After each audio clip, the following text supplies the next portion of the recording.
What's up, y'all? Defender32 here. In this video, I'm going to be giving you a little review of someone else's review of this new single-player platformer game that's coming out called Astro Robot Rescue Mission. Now, if you aren't familiar with this, you should be now that you see this picture. This is the same bot from the Playroom VR. If you're familiar with that, you know what I'm talking about. But if not, definitely go to the store right now and get the free download of the Playroom and the Playroom VR if you have a PlayStation VR system. But for those who have played the Playroom VR and have played the Robot Rescue Mission, this is going to be a standalone game that's coming to PlayStation VR soon. There's no release date just yet, but it will be coming very soon, and I know for a fact that this is going to be a day one buy for me, because when I saw seeing this trailer, I instantly fell in love with this game. This game is made by the same people who made Knack 2, Gravity Rush 2, the Playroom VR, all those great platformer games and multiplayer games. They're made by the talented people in Japan studio. So now that they have this coming, which was one of my favorite games in the Playroom VR, because it had that like Mario vibe to it. You're just a single player person playing against the world. You're trying to find coins, and it really reminded me of Mario. But this game looks really good. Now these pictures are really clear. As we all know, it's not gonna like this in a headset. This is just from a TV screen. But to be honest, the Playroom VR, playing the Robot Rescue Mission and the Playroom VR, it looked really good in the headset.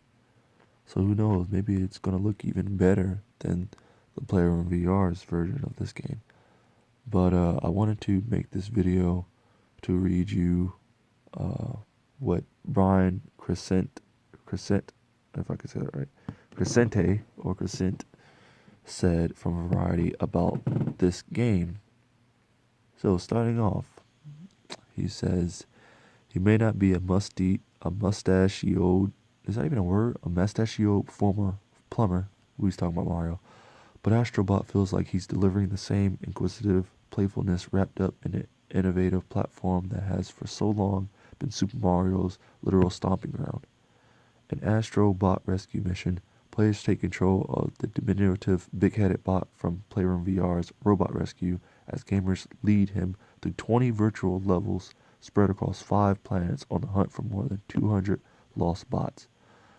Now, they said that we're going to have 8 hours plus of gameplay for this game, so no one should beat this game in less than 8 hours, unless you're just freaking rushing through it. But this is probably going to be the longest PlayStation VR platformer game that we're going to get for story mode. But I'm going to continue. The standalone game was developed by the Asobi team at Japan Studio and comes in response to the overwhelmingly positive response to Robot Rescue.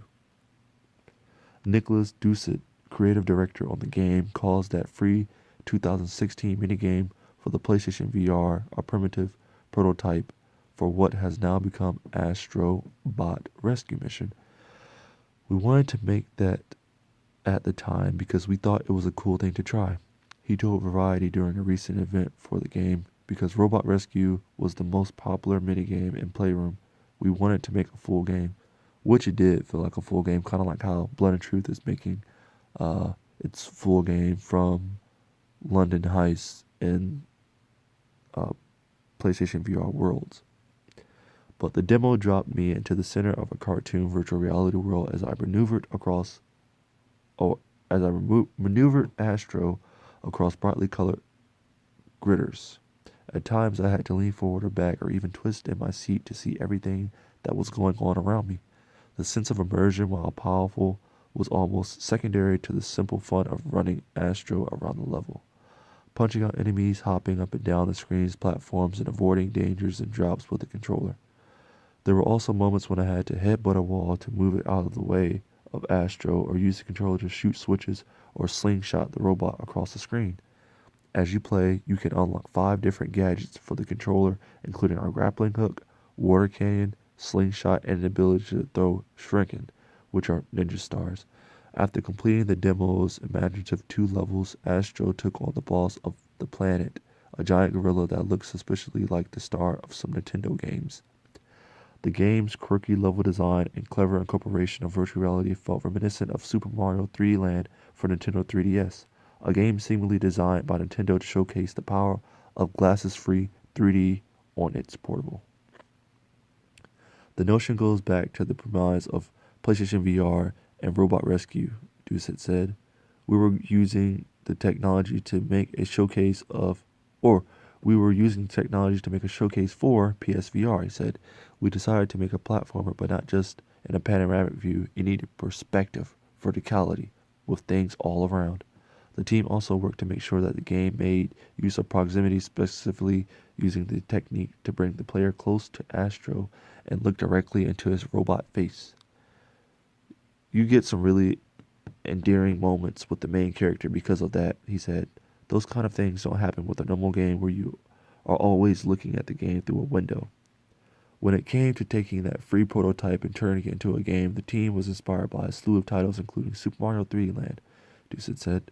We were inspired by 3D Land, of course, he said, but there is 30 years of history, especially for platform games. We have Crash Bandicoot and Ratchet and Little Big Planet.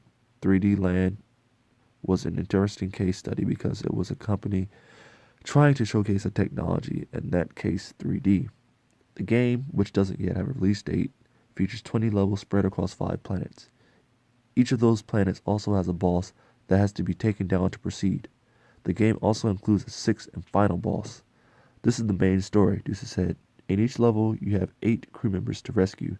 You don't need to rescue them all, but you need to rescue some to go to the next level.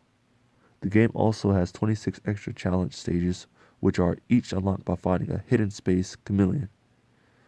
On a stage, as you play through the game, players will collect coins, which can be used in a crane game to grab items that are then used to create an interactive diorama. Doucette said that those challenge stages are completely unique levels that take one mechanic and built upon it. The stages are either score or time attacks. They're for really hardcore gamers, he said, which is I. As for the future of the blossoming franchise, he said that the future of Astro very much depends on how well this game is received. There are so many things you can do with VR, he said. Our tagline for the game is, "A new hero is coming to PSVR." We're really pushing this guy. We want him to be emblematic. And so far, at least during press events, the game has been very well received. We have had some really great reactions because it taps into a genre that we're all used to, and it has this notage, I don't know how to say that word, notage, I'm going to say, as well as the technology, Doucette said. It's new and classic. And that's the end. So basically, this game is going to be a mixture of Moss and Super Mario. I believe this game is going to be a big one for the PlayStation VR system because we don't have really big platformer games as is already. As you may know, we have Moss, which is an incredible game. The immersion is great. You really feel that one-to-one emotion with the character in the game that I personally like in video games. You know, some people might not like that, but I do. And I believe that Astro here is going to take us on another experience just like we had with Moss, if not better. I believe this game possibly will be better than Moss, in my opinion. But like I said, I'm getting it day one. I can't wait to play it. I'm looking really forward to this game. It's one of my most anticipated games. Going in for one of the newer PSVR games to release soon. I can't wait to see what more they're going to say about this game at E3 coming soon, as well as other PlayStation VR games. And I feel like this game is going to blow everything else out the water. Well, for platformers, that is. It looks really good. I can't wait to play it. What do y'all think? Are y'all gonna pick this up based on the trailer, what it looks like, and how it played? Has it brought you in yet to it, or you have to see a little bit more of this game to really make that decision? I know I'm on board already because I played the Playroom VR. I've done little mini games, and I'm already kind of aware of how the game is going to play, especially the robot rescue mission from PlayStation VR, Playroom VR. I'm in, but I'm looking really forward to this game. If you're on the hype train for this, you would not be disappointed. I really promise you that because I have faith in Japan studios. They brought many great games. Knack is one of my favorite platforming games today. But I'm looking really forward to this game. Are you looking forward to it? Let me know down below. This post is from Variety by Brian Crescent. If I can say that right. If I said that right. Brian Crescent. Alright. But thank you all for watching. This is Defender 32 signing off. Peace.